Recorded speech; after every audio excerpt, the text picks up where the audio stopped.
You know, every once in a while you hear from the news that like this bodybuilder, they died suddenly to like this cardiovascular disease or a heart attack. And it happens quite often. Like you can, get these cases at least a few times a year. In this video, I'm going to talk about why do bodybuilders die young. If you're new here, then make sure you click like and subscribe as well. I make videos about just the biohacking, health, and the performance. Do it. Like I said, there's been quite a lot of these bodybuilders or fitness people, physique athletes who just suddenly die to various conditions. Here are a few examples. Aziz Shavershian, he died at the age of 22 in 2011 to a heart attack. Rich Piana died at age 46 in 2017 after collapsing at his home and falling into a coma. Dallas McCarver died at age 26 in 2017 from sudden cardiac arrest. Mariola Sabanovic Suarez died at age 43 in 2019 to a heart attack. Daniel Alexander died at age 30 in 2019 to unknown causes. So what are the main reasons why these people die so young? Number 1, steroid use. Almost all of the bodybuilders you hear about dying were using steroids. It's known that long-term use of anabolic steroids impairs cardiac function, promotes poor lipid profile, raises blood pressure, and makes the heart grow in size. Using steroids also enlarges the organs like the heart because it's a muscle. This puts additional stress on the cardiovascular system because the heart has to keep working harder. Having more muscle tissue itself requires more cardiac output. Now there's probably some difference between medical testosterone replacement therapy or actually using these high amounts of anabolic steroids in large quantities, which then just leads to this cardiac dysfunction. There are also other compounds bodybuilders use besides steroids, like insulin, growth hormone, diuretics, etc., that can all be equally dangerous if you abuse them. For example, injecting too much insulin can cause severe hypoglycemia and death. It's also quite common for some people to attempt suicide or succeed in using insulin and other diabetic medications. Diuretics that make your body excrete water and appear to look leaner can also lead to severe dehydration and organ failure. Number 2, pre-existing conditions. Some people have either bad genetics for heart disease or they have some other pre-existing condition. For example, Aziz Shavershian had an undiagnosed congenital heart defect since his birth. He also had high blood pressure and he died to a heart attack while taking a sauna.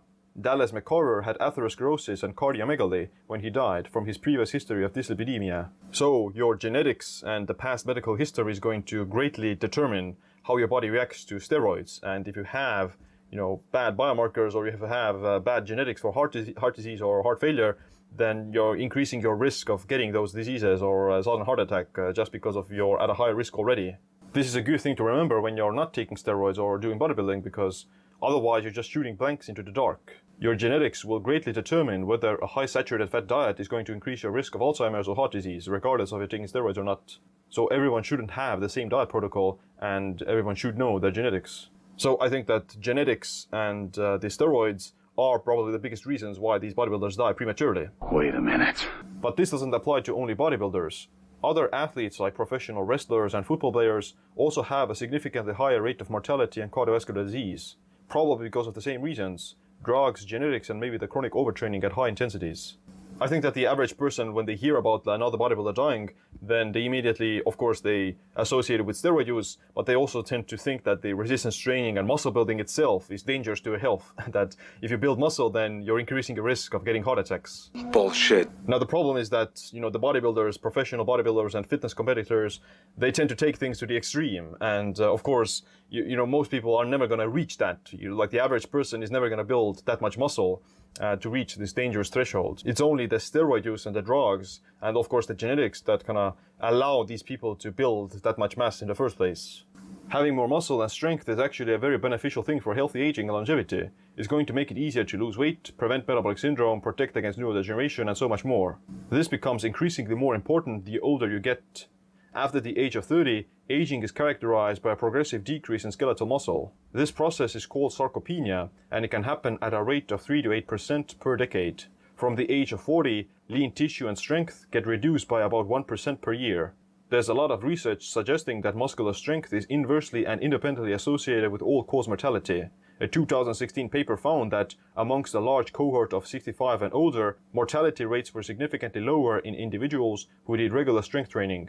Basically, more muscle and strength reduces your chances of dying and can increase your lifespan, especially in older people. Having an excess amount of muscle like professional bodybuilders can be unhealthy because of heart enlargement.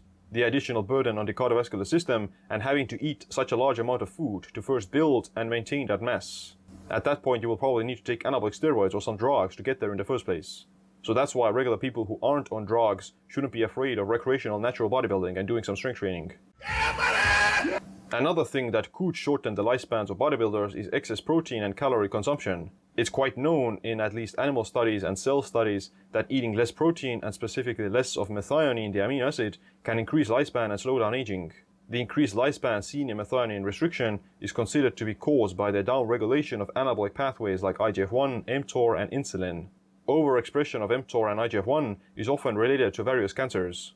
Most of the animal protein like eggs, meat, and chicken are high in methionine, which is what bodybuilders eat the majority of time. It might be that the super high protein diet can improve your body composition by promoting muscle growth and helping with weight loss, but at some point it's also going to overburden the kidneys and overstimulate mTOR, which may accelerate aging or promote the development of malignancies. You can't really avoid methionine fully because it's found in basically almost all foods. And if you do kind of restrict it all the time, then you may just start to lose muscle mass, you may develop sarcopenia, and your body's antioxidant defense systems are also weaker because methionine is needed for producing things like glutathione. Awesome, I love protein. It's been found that low protein intake reduces IGF-1 levels and incidence of cancer in 65 and younger, but not older people. However, both high as well as low levels of IGF-1 are associated with cancer mortality in older men. In fact, a meta-analysis of 12 studies with over 14,000 participants found that people with low IGF-1 were at a 1.27 risk of dying than those with higher levels were at a 1.18 risk. Lower levels of IGF-1 may be actually more detrimental as you age, as you'll be more predisposed to muscle loss and bone fractures. So, going on a low-protein diet, it may reduce your IGF-1 levels, but it can also increase your risk of osteoporosis, muscle loss, and just frailty. On the other hand, if your IGF-1 levels are too high because of, taking anabolic steroids, injecting IGF-1, or just, eating too much protein, that can also promote the development of some malignancies or some aging. Disappointed! So here are some of the main takeaways of doing some bodybuilding without dying. Keep doing resistance training. Staying physically active and functionally fit is probably one of the best things you can do for anti-aging longevity. You shouldn't be afraid of building muscle either because unless you're taking anabolic steroids, you're never going to build that much mass that it gets dangerous.